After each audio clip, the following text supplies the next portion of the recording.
Hey guys, how's it going? Dragox55 here with a new deck recipe, and today we're going to be showing off the one and only, well, not really the one and only, but the Gate Guardian deck recipe that I have on here. Made, whatever. So, anyways, before we start, this deck is more for nostalgia than for actually being like a legitimately good deck. And yeah, the deck is good enough to play and you can do stuff, but you know, this card really doesn't even have an effect, so you're really just bringing it out for nostalgia. So, you know, there's really no other reason to really bring this out. And yeah, there is a UFO Roid version where you just equipped it and it's like 3,750 more attack. But, you know, I just want it to be based around getting this big guy out. So, you know, yeah. Anyways, so let's actually get into the deck recipe, shall we? Anyways, so we have one Dandelion, pretty good. Brings out tokens when it's destroyed. Or, no, when it's sent to the grave, my bad. The only problem with the tokens is that they can't be used for a tribute summon the turn they're brought out. So, if you send Dandelion turn 1, you can't tribute the tokens turn 1. So you usually set this and then you bring out the tokens, you bring out like Kazijin or something, so you know, pretty good. Next up we got two effect failures. You can synchro up if you want, but basically they're there to negate an opponent's ability. If you really aren't a fan of that, I guess you can use the Phoenix Chains or the Forbidden Chalice, but I really don't see a purpose in doing that because you can use these for a tribute too, so you kind of benefit from that. Oh yeah, breakthrough skill, that's what it is. Next up we have Gate Guardian, level 11. So if you have Kazijin, Suijin, and Sanga, I can't ever pronounce it right. Then you can bring this out by special summoning. The only thing is that it has no effect. All it is just a big beater. So it's not going to protect you from Mirror Force, not going to protect you from anything, which is kind of dumb because I feel like it should have some effect, like some kind of cool effect, but nope, it just doesn't. I mean, back then it probably would have been like, oh my gosh, this card's amazing, but no, nowadays it's whatevers. So, you know, it's there. Even though you only can bring this out card when you have it in your hand, it's not really a good idea to play more than one of them in the deck, because it just clogs up your hand and you're like, oh my gosh, I need more cards and whatever it is. So yeah, it's there just for nostalgia. Next up we got Gravekeeper's Guard. You flip this card over and it basically bounces a monster back to the hand. And you're like, well, that's nice, but you wouldn't just play this by itself because you play 3 Gravekeeper Spy. And their whole thing is that they can special summon out a Gravekeeper 1500 or less attack, which makes it so you have 2 tributes. So, yeah, if your opponent attacks into it, they usually don't have a monster over 2000 attack. At least in Yu-Gi-Oh! Millennium Duels, they don't have something over 2000 attack.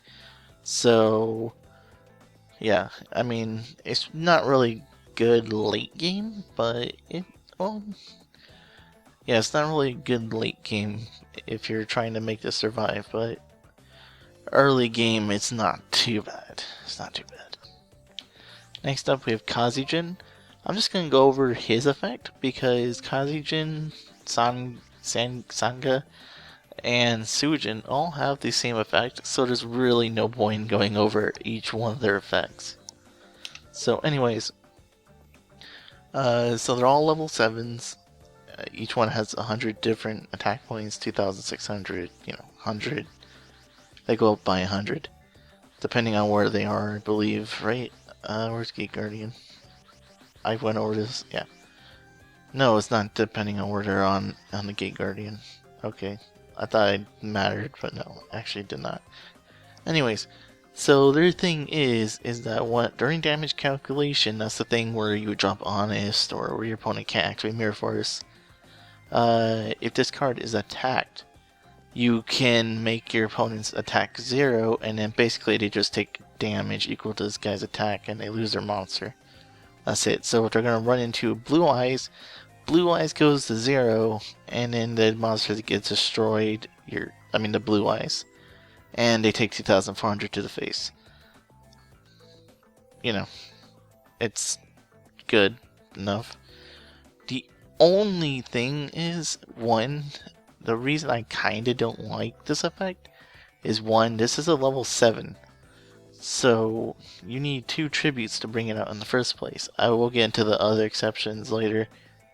Second off, is only when it's attacked, which I get it to show it's a defensive barrier so doesn't get destroyed. It's a good attack points, yeah. But the only downside I think of it is that it only works once while it's on the field, and it's only when your opponent attacks. So you can't block 2 attacks. And really, it's not really that great of an effect, but I guess it'll protect you for a turn, so it's whatever. So whatever's.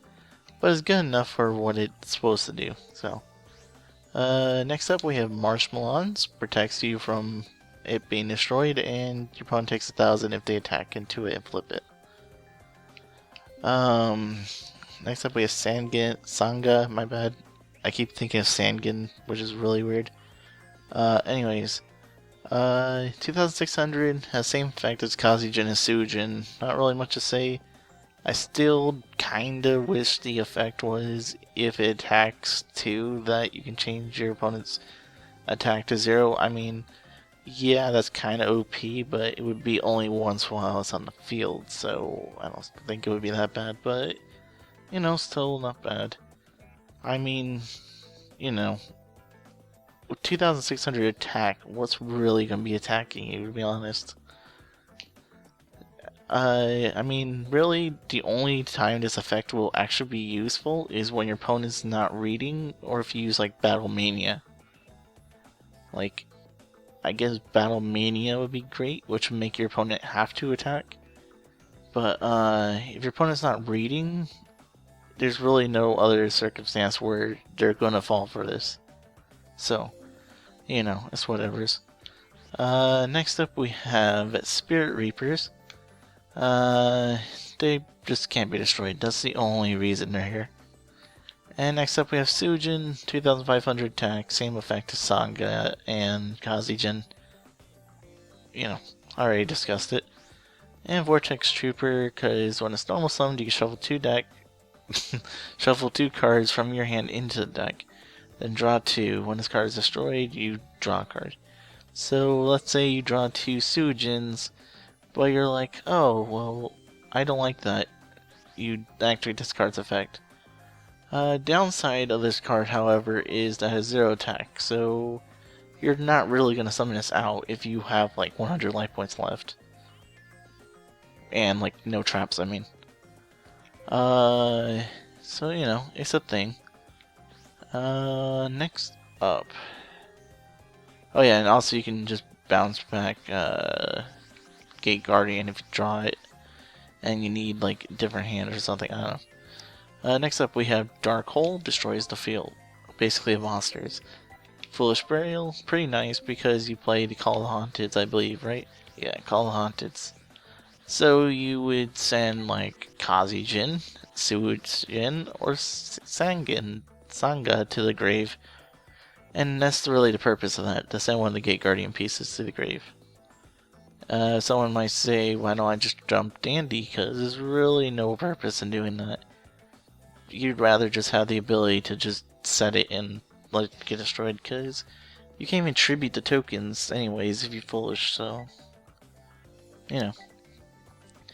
Next up is 2 Forbidden Lance. It protects your monsters from being destroyed by spells or traps, or you can weaken your opponent's monster.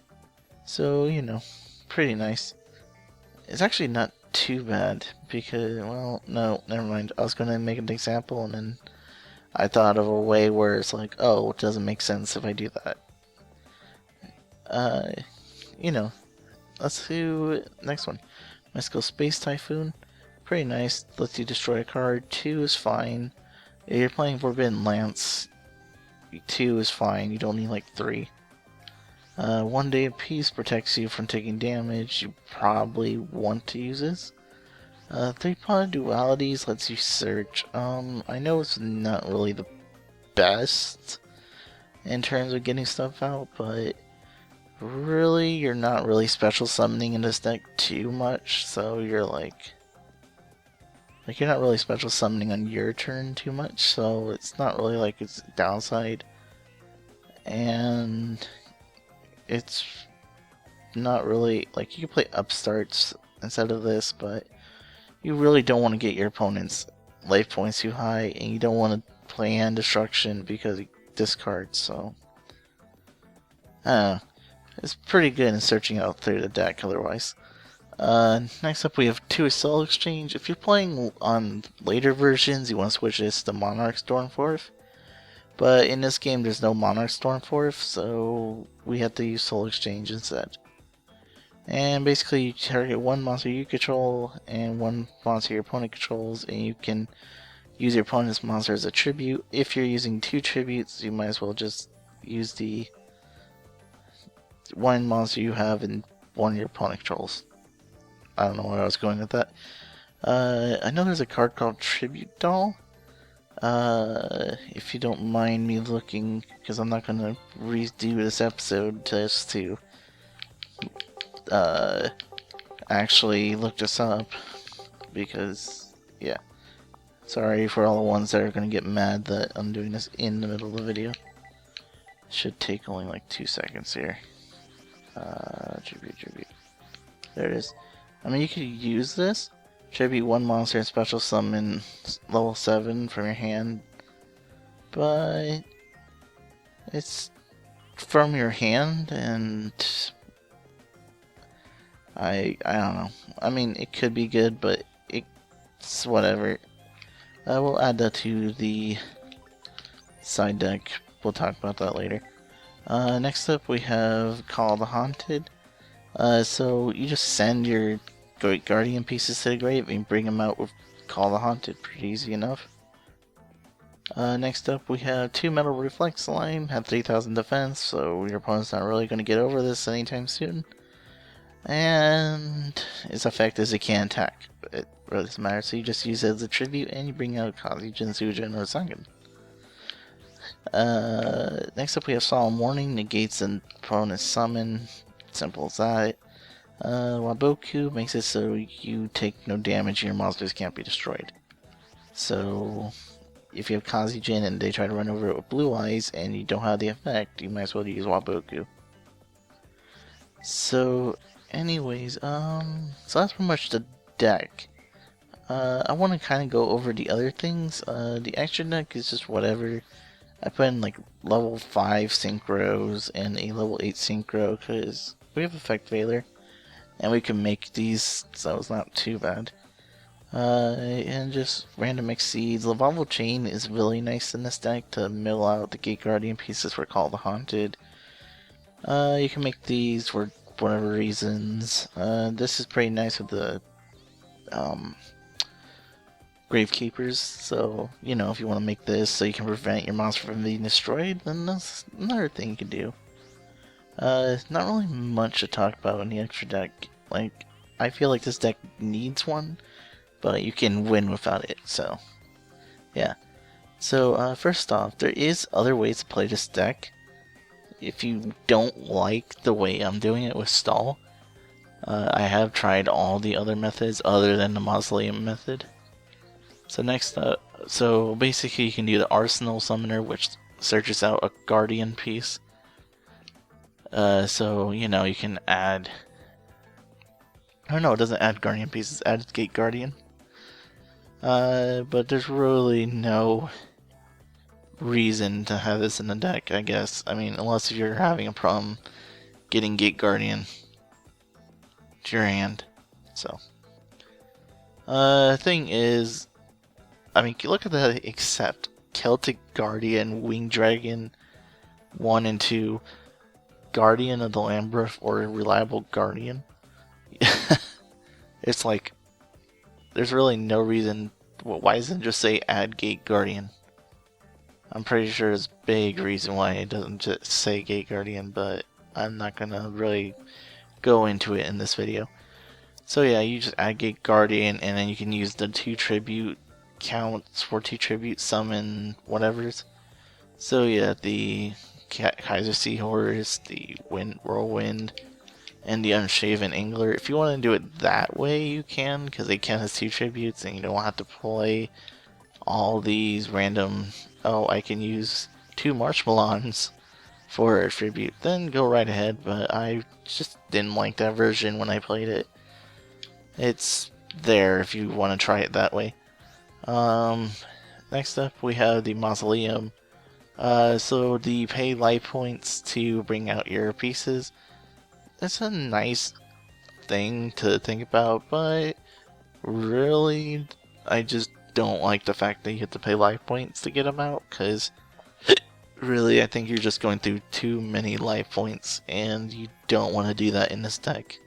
Other decks is fine, you know. But this one, like, I don't want to have to pay 6,000 life points just to get out each one of these pieces.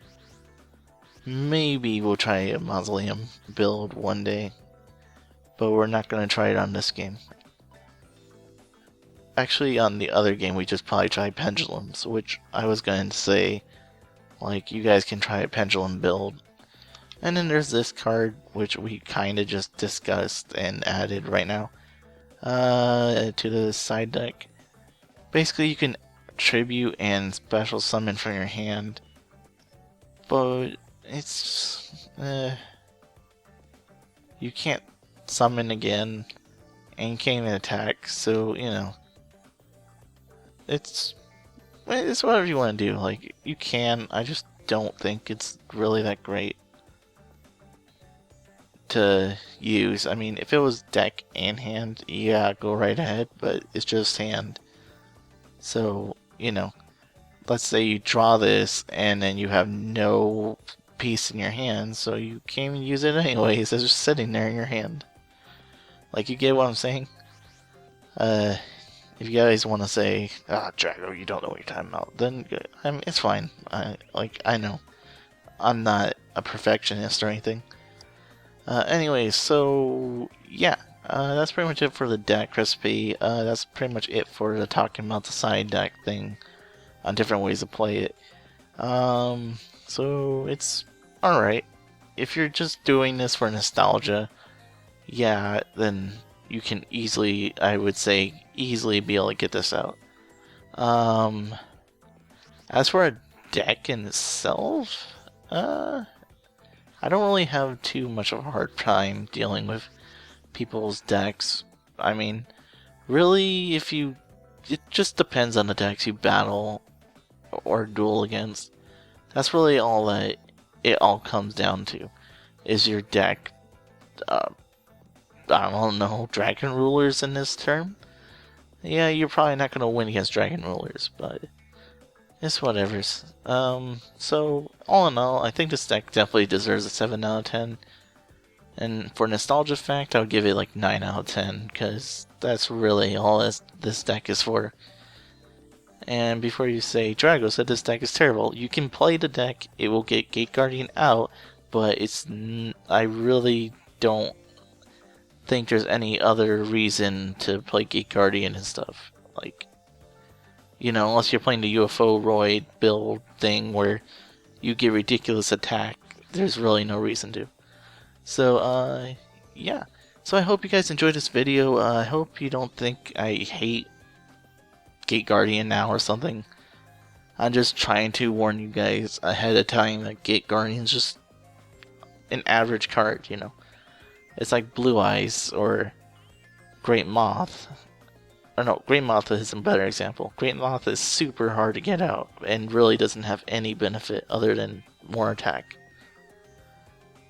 It's just for nostalgia, and really, when Gate Guardian first came out, I thought it was like the coolest thing ever, so, you know. Anyways, catch you guys next time.